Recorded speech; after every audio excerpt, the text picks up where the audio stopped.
ಕಡಿಮೆ ಸಿಬಿಲ್ ಸ್ಕೋರ್ ನಿಂದ ಸಾಲ ಕ್ರೆಡಿಟ್ ಕಾರ್ಡ್ ಅಪ್ಲಿಕೇಶನ್ ರಿಜೆಕ್ಟ್ ಆಗ್ತಾ ಇದೆಯಾ? ಇನ್ ಮುಂದೆ ಆಗಲ್ಲ.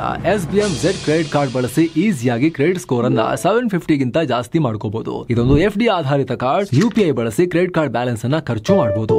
FD ಗೆ RBI ಗ್ಯಾರಂಟಿಯೊಂದಿಗೆ 7% ಇಂಟ್ರೆಸ್ಟ್ ಕೂಡ ಸಿಗುತ್ತೆ. 30 ದಿನದಲ್ಲೇ ಕ್ರೆಡಿಟ್ ಸ್ಕೋರ್ ನಲ್ಲಿ ಇಂಪ್ರೂವ್ಮೆಂಟ್ ಕೂಡ ನೋಡಬಹುದು. ಡಿಸ್ಕ್ರಿಪ್ಷನ್ ಹಾಗೂ ಪಿನ್ ಕಾಮೆಂಟ್ ನಲ್ಲಿರೋ ಲಿಂಕ್ ಮೂಲಕ Z ಆಪ್ ಡೌನ್ಲೋಡ್ ಮಾಡಿ.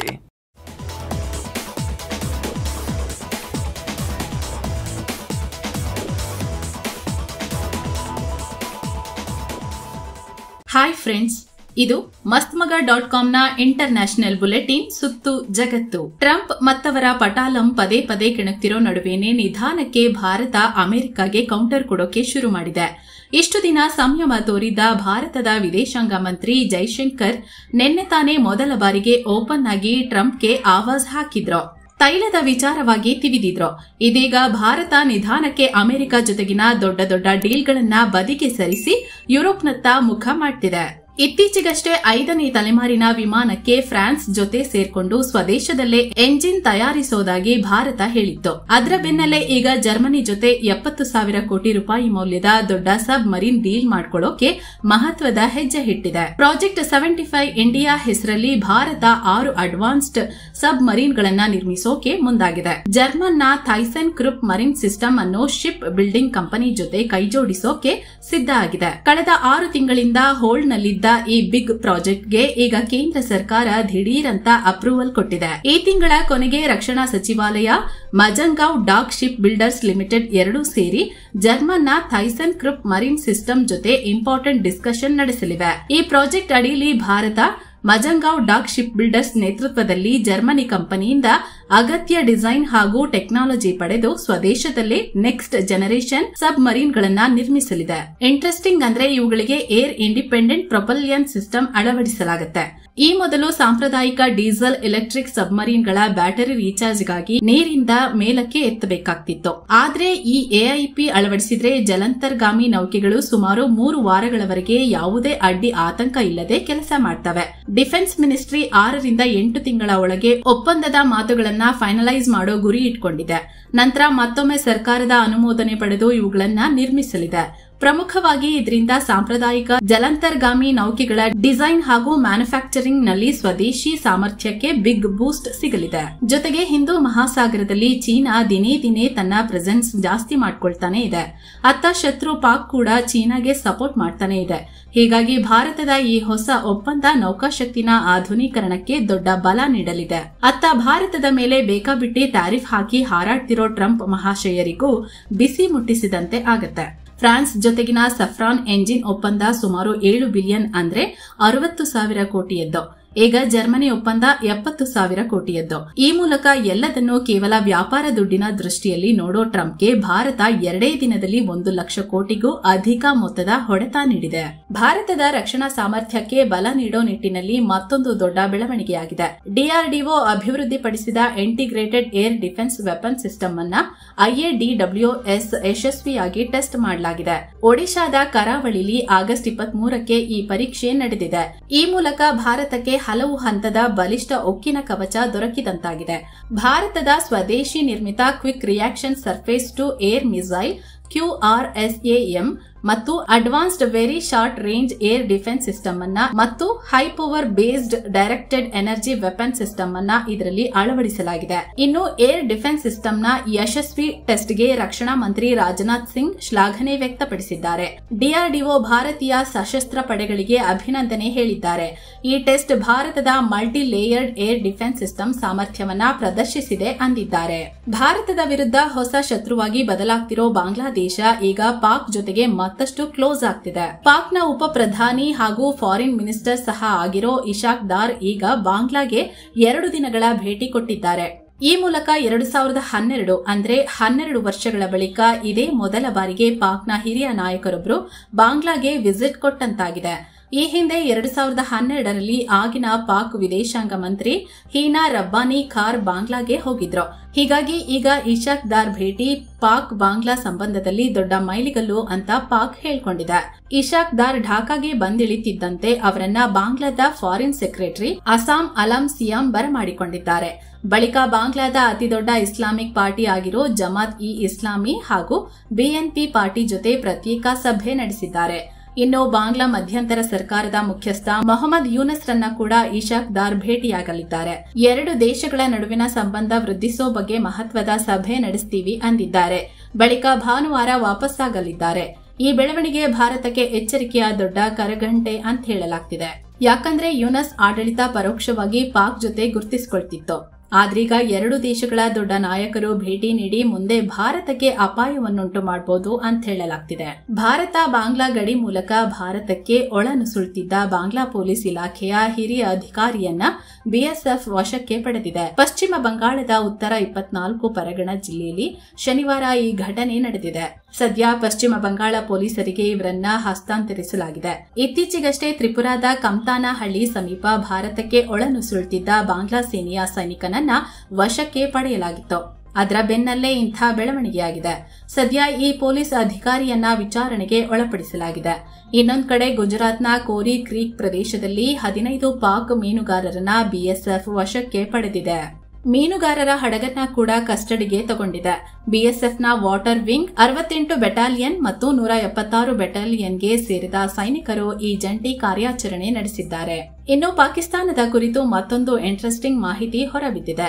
ಪಾಕ್ನಲ್ಲಿ ಕೈಗಾರಿಕೆಗಳಿಗಿಂತ ಮಸೀದಿ ಮತ್ತು ಮದರಾಸಾಗಳೇ ಜಾಸ್ತಿ ಇವೆ ಅನ್ನೋ ವಿಚಾರ ಗೊತ್ತಾಗಿದೆ. ಪಾಕ್ನ ಆರ್ಥಿಕ ಸಮೀಕ್ಷಾ ವರದಿಯಿಂದಲೇ ಈ ವಿಚಾರ ಹೊರಬಿದ್ದಿದೆ. ಈ ವರದಿ ಪ್ರಕಾರ ಪಾಕ್ನಲ್ಲಿ 6 ಲಕ್ಷಕ್ಕೂ ಹೆಚ್ಚು ಮಸೀದಿಗಳು, 36,000ಕ್ಕೂ ಹೆಚ್ಚು ಮದರಸಾಗಳಿವೆ. ಬರೀ 23,000 ಫ್ಯಾಕ್ಟರಿಗಳಿವೆ ಅಂತ ಗೊತ್ತಾಗಿದೆ. ಜೊತೆಗೆ 6,43,000 ಸಣ್ಣ ಕೈಗಾರಿಕೆ ಉದ್ಯಮಗಳಿವೆ ಅಂತ ಈ ವರದಿ ಹೇಳಿದೆ. ಹಾಗೇನೆ ಶಾಲೆಗಳು, ಆಸ್ಪತ್ರೆಗಳು, ಬ್ಯಾಂಕ್ಗಳ ಸಂಖ್ಯೆಯನ್ನ ಕೂಡ ಈ ಆರ್ಥಿಕ ಸಮೀಕ್ಷಾ ವರದಿಯಲ್ಲಿ ತಿಳಿಸಲಾಗಿದೆ. ಸದ್ಯ ಪಾಕಿಸ್ತಾನ ಆರ್ಥಿಕ ದಿವಾಳಿ ಎದುರಿಸುತ್ತಿದೆ. ಜೊತೆಗೆ ಪಾಕಿಸ್ತಾನಕ್ಕೆ ಅಂತಾರಾಷ್ಟ್ರೀಯ ಹಣಕಾಸು ನಿಧಿ ಐಎಂಎಫ್ $7 ಬಿಲಿಯನ್ ಸಾಲ ನೀಡಲು ಪರಿಶೀಲನೆ ನಡೆಸುತ್ತಿದೆ. ಪಾಕ್ನಲ್ಲಿ ಏನೇನು ಸುಧಾರಣೆ ಮಾಡಿದ್ದೀರಿ ಅಂತ ಚೆಕ್ ಮಾಡ್ತಿದೆ. ಅದರ ನಡುವೆನೇ ಈ ರಿಪೋರ್ಟ್ ಬಂದಿದೆ. ರಷ್ಯಾ ಯುಕ್ರೇನ್ ನಡುವೆ ಶಾಂತಿ ಸಂಧಾನಕ್ಕಾಗಿ ಟ್ರಂಪ್, ಯುರೋಪ್ ರಾಷ್ಟ್ರಗಳು ಶತಪ್ರಯತ್ನ ಮಾಡ್ತಿರೋ ಹೊತ್ತಲೇ ಯುಕ್ರೇನ್ ಅಧ್ಯಕ್ಷ ವೊಲಡಿಮಿರ್ ಝೆಲೆನ್ಸ್ಕಿ ಭಾರತಕ್ಕೆ ಭೇಟಿ ನೀಡಲಿದ್ದಾರೆ. ಅವರ ಭಾರತ ಭೇಟಿಯ ದಿನವನ್ನ ಅಂತಿಮಗೊಳಿಸೋಕೆ ಸದ್ಯ ಮಾತುಕತೆ ನಡೆದಿದೆ. ಹೀಗಂತ ಭಾರತದಲ್ಲಿರೋ ಯುಕ್ರೇನ್ ರಾಯಭಾರಿ ಒಲೆಕ್ಸಾಂಡರ್ ಪೊಲಿಸ್ಚುಕ್ ಹೇಳಿದ್ದಾರೆ. ಉಭಯ ದೇಶಗಳು ಈ ನಿಟ್ಟಿನಲ್ಲಿ ಕೆಲಸ ಮಾಡ್ತಿವೆ ಅಂತ ಹೇಳಿದ್ದಾರೆ. ಕಳೆದ ಆಗಸ್ಟ್ನಲ್ಲಿ ಯುಕ್ರೇನ್ಗೆ ಭೇಟಿ ನೀಡಿದ್ದ ಪಿಎಂ ಮೋದಿ ಭಾರತಕ್ಕೆ ಬರುವಂತೆ ಝೆಲೆನ್ಸ್ಕಿಗೆ ಇನ್ವೈಟ್ ಮಾಡಿದ್ರು. ಹೀಗಾಗಿ ಝೆಲೆನ್ಸ್ಕಿ ಈ ಭೇಟಿಗೆ ಸಜ್ಜಾಗಿದ್ದಾರೆ. ರಷ್ಯಾ ಯುಕ್ರೇನ್ ಯುದ್ಧ ನಿಲ್ಲಿಸಲು ಟ್ರಂಪ್ ಸೇರಿದಂತೆ ಯುರೋಪ್ ನಾಯಕರು ಭಾರೀ ಪ್ರಯತ್ನ ಮಾಡ್ತಿದ್ದಾರೆ. ಜೊತೆಗೆ ಯುದ್ಧ ನಿಲ್ಲಿಸೋ ಕಾರಣಕ್ಕೆ ಆಗಸ್ಟ್ 15ಕ್ಕೆ ಟ್ರಂಪ್ ಮತ್ತು ರಷ್ಯಾ ಅಧ್ಯಕ್ಷ ಪುಟಿನ್ ಅಲಸ್ಕಾದಲ್ಲಿ ಮೀಟ್ ಆಗಿದ್ರು. ಆದ್ರೆ ಶಾಂತಿ ಸಂಧಾನದ ಕುರಿತು ಇದುವರೆಗೂ ಯಾವುದೇ ಡೆವಲಪ್ಮೆಂಟ್ ಆಗಿಲ್ಲ. ಅಮೆರಿಕ ಕೂಡ ನಮಗೆ ಸಾಕಪ್ಪ ಇವರ ಸಹವಾಸ ಅನ್ನೋ ರೀತಿಯಲ್ಲಿ ಹೆಜ್ಜೆ ಇಡೋಕೆ ಶುರು ಮಾಡಿದೆ. ಹೀಗಾಗಿ ರಷ್ಯಾ ಮತ್ತು ಯುಕ್ರೇನ್ ಜೊತೆ ಒಂದೇ ರೀತಿಯ ರಿಲೇಷನ್ ಮೇಂಟೈನ್ ಮಾಡ್ತಿರೋ ಭಾರತಕ್ಕೆ ಯುಕ್ರೇನ್ ಅಧ್ಯಕ್ಷ ಝೆಲೆನ್ಸ್ಕಿ ಭೇಟಿ ನೀಡ್ತಿರೋದು ಮಹತ್ವ ಪಡ್ಕೊಳ್ತಿದೆ. ಇನ್ನು ಈ ಶಾಂತಿ ಸಂಧಾನದ ಬೆಳವಣಿಗೆಗಳ ನಡುವೆ ಕೂಡ ರಷ್ಯಾ ಯುಕ್ರೇನ್ ಮೇಲೆ ತನ್ನ ದಾಳಿನ ತೀವ್ರಗೊಳಿಸಿದೆ. ಇದೀಗ ಯುಕ್ರೇನ್ ಡೊನೆಟ್ಸ್ ಪ್ರದೇಶದ ಮತ್ತೆರಡು ಹಳ್ಳಿಗಳನ್ನ ತನ್ನ ಕಂಟ್ರೋಲ್ಗೆ ತಗೊಂಡಿದೆ. ಈ ಹಳ್ಳಿಗಳನ್ನ ಕ್ಲೆಬಾನ್ ಬೆಕ್ ಮತ್ತು ಸೆರೆಡ್ನೆ ಅಂತ ಗುರುತಿಸಲಾಗಿದೆ. ರಷ್ಯಾದ ರಕ್ಷಣಾ ಇಲಾಖೆ ಈ ಮಾಹಿತಿ ನೀಡಿದೆ. ಇದರ ಜೊತೆಗೆ ಯುಕ್ರೇನ್ ಸೇನೆಯ ಇಂಡಸ್ಟ್ರಿಯಲ್ ಕಾಂಪ್ಲೆಕ್ಸ್ ಸೇರಿ ಹಲವು ಕಡೆ ಕೂಡ ರಷ್ಯಾ ದಾಳಿ ಮಾಡಿದೆ. ಹೀಗಾಗಿ 3.5 ವರ್ಷಗಳಿಂದ ನಡೀತಿರೋ ರಷ್ಯಾ ಯುಕ್ರೇನ್ ಯುದ್ಧ ಮತ್ತೊಂದು ಹಂತಕ್ಕೆ ತಲುಪಿದೆ. ಇನ್ನೊಂದು ಕಡೆ ಅಮೆರಿಕ ಯುಕ್ರೇನ್ಗೆ ಶಾಕ್ ಕೊಟ್ಟಿದೆ. ನಾವು ಸಪ್ಲೈ ಮಾಡಿರೋ ಲಾಂಗ್ ರೇಂಜ್ ಆರ್ಮಿ ಟ್ಯಾಕ್ಟಿಕಲ್ ಮಿಸೈಲ್ಗಳನ್ನ ರಷ್ಯಾ ವಿರುದ್ಧ ಬಳಸಬೇಡಿ ಅಂತ ನಿರ್ಬಂಧ ಹಾಕಿದೆ. ಹೀಗಂತ ಅಮೆರಿಕದ ವಾಲ್ ಸ್ಟ್ರೀಟ್ ಜರ್ನಲ್ ಸುದ್ದಿ ಮಾಧ್ಯಮ ರಿಪೋರ್ಟ್ ಮಾಡಿದೆ. ಇದರಿಂದ ರಷ್ಯಾ ಮೇಲೆ ಅಮೆರಿಕ ತನ್ನ ಸಶಸ್ತ್ರ ಬಳಕೆ ಸೀಮಿತಗೊಳಿಸಿದೆ. ಅಂದಹಾಗೆ ಇತ್ತೀಚೆಗಷ್ಟೇ ಟ್ರಂಪ್ 3.5 ವರ್ಷಗಳಿಂದ ನಡೀತಿರೋ ಯುದ್ಧಕ್ಕೆ ಶಾಂತಿಯ ಸ್ಪರ್ಶ ಆಗ್ತಿಲ್ಲ, ಇದರಿಂದ ನನಗೆ ಹತಾಶೆಯಾಗಿದೆ ಅಂದಿದ್ರು. ಅದರ ಬೆನ್ನಲ್ಲೇ ಈ ಸುದ್ದಿ ಬರ್ತಿದೆ. ಪಿಎಂ ಮೋದಿ ಆಗಸ್ಟ್ 29ರಿಂದ ಸೆಪ್ಟೆಂಬರ್ 1ರವರೆಗೆ ಜಪಾನ್ ಮತ್ತು ಚೀನಾ ಪ್ರವಾಸ ಕೈಗೊಳ್ತಿದ್ದಾರೆ. ವಿದೇಶಾಂಗ ಇಲಾಖೆ ಈ ವಿಚಾರ ಕನ್ಫರ್ಮ್ ಮಾಡಿದೆ. ಜಪಾನ್ ಪ್ರಧಾನಿ ಶಿಗೇರು ಇಶಿಬಾರ ಆಹ್ವಾನದ ಮೇರೆಗೆ 15ನೇ ಭಾರತ ಜಪಾನ್ ವಾರ್ಷಿಕ ಶೃಂಗಸಭೆಯಲ್ಲಿ ಮೋದಿ ಭಾಗಿಯಾಗಲಿದ್ದಾರೆ. ಇದು ಪಿಎಂ ಮೋದಿ ಅವರ 8ನೇ ಜಪಾನ್ ಭೇಟಿಯಾಗಿದೆ.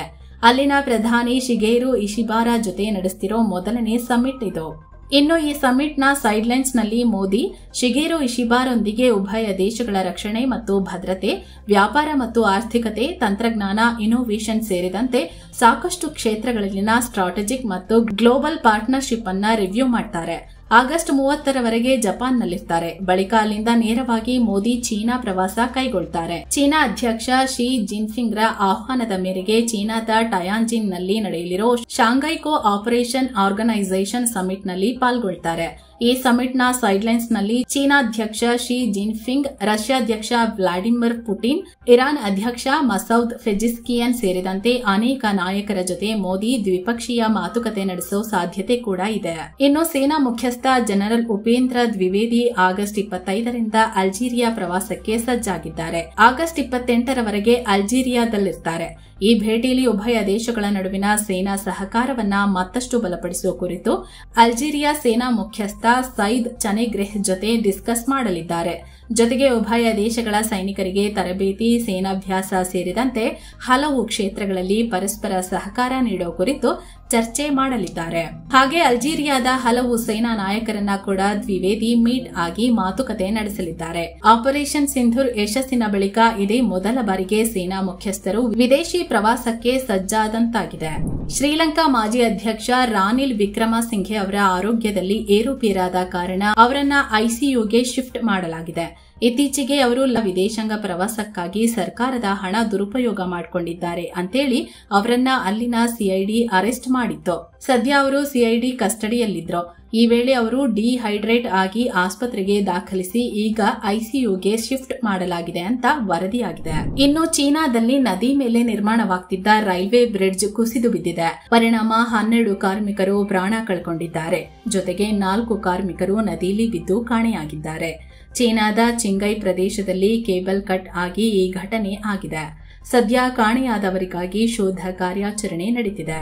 ಭಾರತದ ಖ್ಯಾತ ಟೆಸ್ಟ್ ಆಟಗಾರ ಚೇತೇಶ್ವರ ಪೂಜಾರ ಅಂತಾರಾಷ್ಟ್ರೀಯ ಕ್ರಿಕೆಟ್ಗೆ ವಿದಾಯ ಘೋಷಿಸಿದ್ದಾರೆ. ಭಾರತದ ಪರ 103 ಟೆಸ್ಟ್ಗಳನ್ನಾಡಿರೋ ಪೂಜಾರ 19 ಶತಕ ಹಾಗೂ 35 ಅರ್ಧ ಶತಕ ಬಾರಿಸಿದ್ರು. 176 ಇನ್ನಿಂಗ್ಸ್ಗಳಲ್ಲಿ 43.61ರ ಸರಾಸರಿಯಲ್ಲಿ ಭಾರತದ ಪರ ಒಟ್ಟು 7,195 ರನ್ ಗಳಿಸಿದ್ರು. ಈ ಮೂಲಕ ಟೆಸ್ಟ್ನಲ್ಲಿ ಭಾರತದ ಪರ ಅತಿ ಹೆಚ್ಚು ರನ್ ಗಳಿಸಿದ 8ನೇ ಆಟಗಾರರಾಗಿ ಪೂಜಾರ ರಿಟೈರ್ ಆಗಿದ್ದಾರೆ. ಇನ್ನು ಭಾರತದ ಪರ ಪೂಜಾರ 5 ಏಕದಿನ ಪಂದ್ಯಗಳನ್ನಾಡಿ 51 ರನ್ ಗಳಿಸಿದ್ರು. ಈಗ ನಿವೃತ್ತಿ ಘೋಷಿಸಿದ್ದಾರೆ. ಸೊ ಫ್ರೆಂಡ್ಸ್, ಇದಾಗಿತ್ತು ಇವತ್ತಿನ ಜಗತ್ತಿನ ಸುತ್ತಾಟ. ಮತ್ತೆ ಭೇಟಿಯಾಗ್ತಿರೋಣ. ನಮಸ್ಕಾರ.